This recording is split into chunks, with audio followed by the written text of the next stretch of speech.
After turning on the tablet, first connect to Wi-Fi.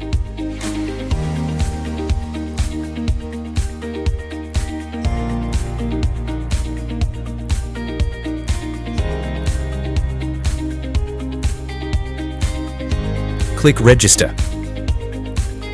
Enter name, country, province, city, address, working experience, age, phone number.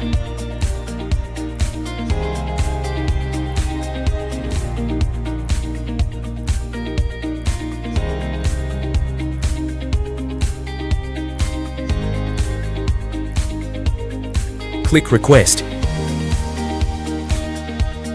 Then enter the verification code received on your mobile phone. Set login password.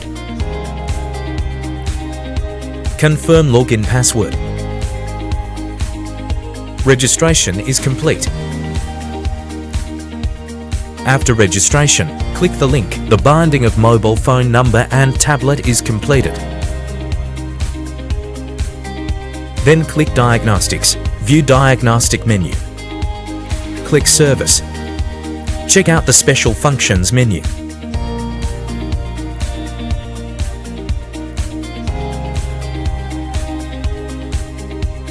Click Update. The program can be updated.